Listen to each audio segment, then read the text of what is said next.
Exposure lighting सब check कर लो दोनों का ठीक है अच्छा तुम आगे से बात करना जब मेरे पॉडकास्ट में क्या हो रहा था कि ताहा पूरे टाइम कैमरा देख के बात कर रहा था तुम अपने कैमरा अच्छा हाँ, one of the things Essen said was that it's a podcast, not an interview. Two people should be talking equally rather than one just asking questions. So keep it conversation. या ये भी बना हुआ है मेरे यहाँ पे तो थोड़ा इस चीज़ का ध्यान रखना इनके हमारे पास टाइम लगता है इन केस एंड तक अगर टाइम हुआ है then we might read it in case Start किया. Stream YouTube पे देख ली, सही आ रही है. मुझे लिंक शेयर कर दो मैं आगे बैठा हूँ अपने पास हाँ. कैसे आ रही है 720p पे रखा है तुमने हाँ. ठीक है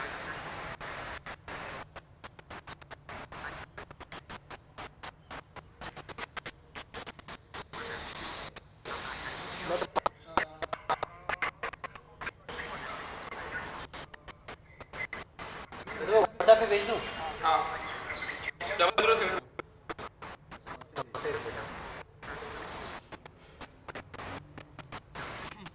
seven Nice tattoos. Who did the Britney one? हाँ. अभी स्टॉप नहीं करो ना क्या? स्ट्रीमिंग Stream क्यों बंद करो? अभी नहीं करना just go back to the thanks for watching नहीं नहीं. Starting soon पे. इस पे. इट्स ऑन द मास्टर वो उस पे देख रहा Starting soon पे तो जल्दी जल्दी जल्दी. एक second wait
Hi, welcome to the film podcast by Abdullah Hussain.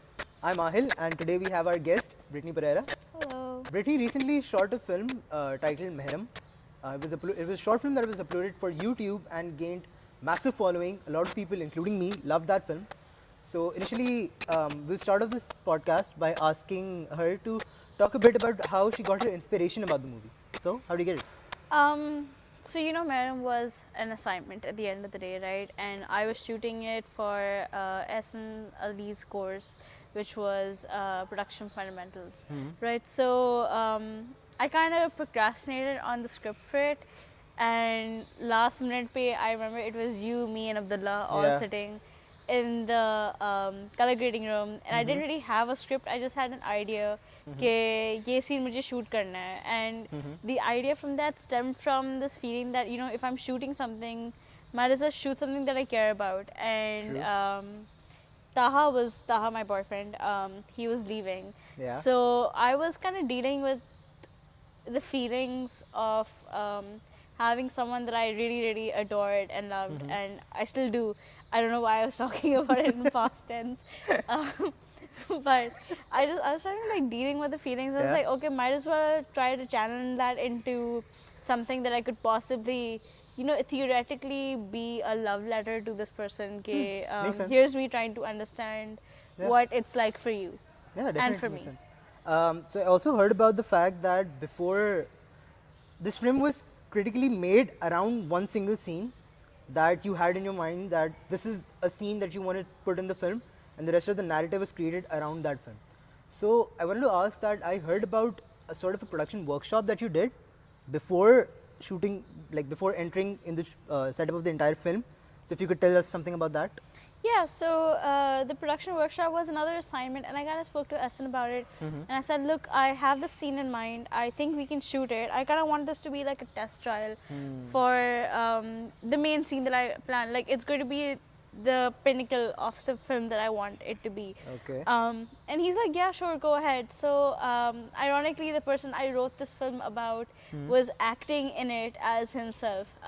As a protagonist. Yeah, and so we had him come in, we had Taha come in, and we also had Amna come in, and I basically gave this scene a test trial, and it failed miserably. It's come to a point where my close friends now have rectified the entire like dialogue, whatever. कि इतना बुरा scene था, I was shitting myself. But it also like helped me realize what not to do with the scene for the actual shoot. I think logistics-wise, it was still the same thing. Like you shot it on the roof with me. I just think in terms of dialogue delivery and intensity, it completely changed because it went from, I think, people on set also play like a huge part, right? So it was just you, me, and Taha on set while Manur and Abdullah were acting it out, versus Amna and Taha acting it out with like 18 people, like approximately 18 people on set, trying to figure out what the fuck to do. So yeah, that kind of just like had an impact on Yeah. how the scene turned out. Yeah, that would make sense. Also, I wanted to ask, like you talked about having a larger crew versus a smaller crew. I wanted to ask, the characters are based on people in real life, right? Yeah. You, your boyfriend, and stuff like that. And so I wanted to ask, how good of a job did the actors do in translating the emotions according to like the point of view of the director? Because as an audience, obviously we liked it, we appreciated it, everybody knows that. But as a director, were you satisfied with what you had as the final product? You know, it's funny that you mentioned that, you know, it is at the end of the day, it is me projecting myself onto this, onto these characters. But at the end of the day, they're also not me. And we've spoken about this. Yeah. You coined this term, like, this Meram is like fictional reality because it's based on actual people, but it's not anything that actually happened. Yeah. And I think that's key to the story because at the end of the day, Bisma isn't me. Bisma's a projection of the person I would like to be in a situation. But the truth was that the way she handled it was a lot healthier than I did because I was like losing my shit. I was not the ideal girlfriend in that situation. So at the end of the day, Bisma was this person I wanted to be, and that's what I conveyed to Manur also. That as people, Bisma and I are not the same. As people, Taha and Junaid were not the same. The ideal core at heart was the emotions were the same. Yeah. And so if you can convey those emotions, you've got the gist of the character. One of the things I wanted to ask is that, speaking of the genre itself, Mehrem was a very personal and emotional, you know, a film that was supposed to be feel good and about personal growth. And is that a genre you prefer? Like, do you think going on in the rest of your life, you would work in a similar genre, or are you more towards exploring new things as well? To be honest, it's really funny that you're asking this because we've been thinking about what we want to do for post-production ka final, right? Yeah. And I've been thinking what I want to do, and I have the story in mind, and it's not something I was thinking about or pondering about for a really long time, but it's something that instantly came to me, and I realized it's thematically, or how do I say this, emotionally, it's on the same tangent as Meram. It's kind of grounded in reality. It's nothing too great, it's nothing too average, but at the same time there's like this heartiness around the topic. So I definitely think I can't strive for like an action sequence or a gunfight or something completely 100% out there, because for me something that stands out to me is something that you can see on an everyday basis. Yeah, definitely. Speaking of that, something that you see in everyday basis. Usually, when people talk about films, they want something that's larger than life. And when you talk about things that are grounded in reality, even your portrayal of that. So, for example, you talked about how Bisma was the character that you would want to be. My question was that moving on, when you make more films such as these that you're talking about, is there sort of a sneak peek that you can give us about the film you're gonna make now, live for our podcast audience only? Yeah, so the concept that I don't have a title for it yet. I don't have a script, anything. But I know for a fact I want to kind of explore my relationship with my sisters through that. So it's going to be the story of two sisters. It's a lower income family. And so, the older sister's kind of given up on her potential to, explore different avenues because she has to be the sole breadwinner for her family. And at the same time, her sister's the complete opposite. She's like that liberal go-getter, dyed hair, piercings, whatever. And so it's just these two personalities trying to be good sisters to each other, good people to each other, and at the same time also live their own individual lives in the face of the different like familiar pressures that come into it. So that's just where I'm at right now. I know how it starts, how it ends.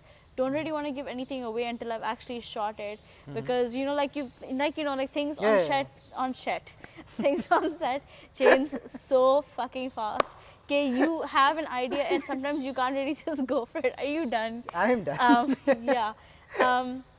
No, but you've said sometimes people don't really want to see reality when they're definitely. watching a film, and that was me with Meram. Okay, this is like an idealized, romanticized version of my relationship when it is completely 100% not that.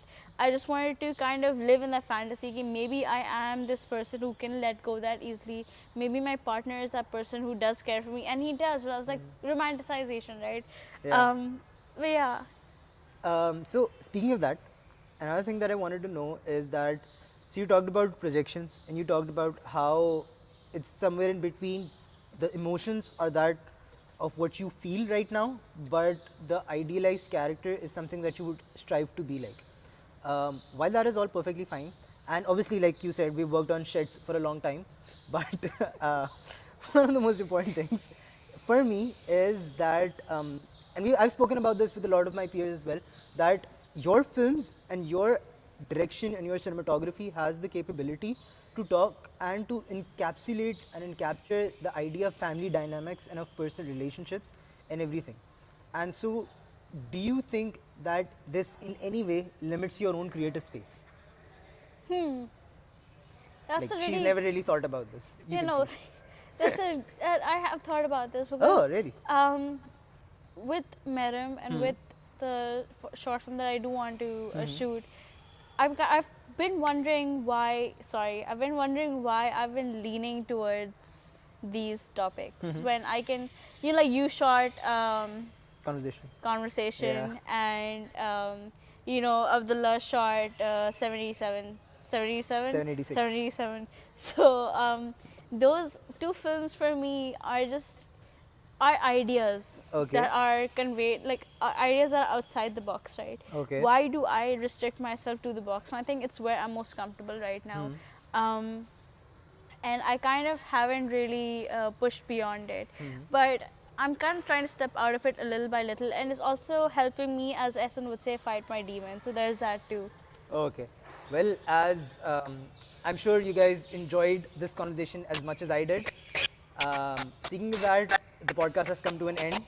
We really enjoyed this conversation. Thank you so much for being here. And let's just end it by saying we should all walk into our own hells willingly.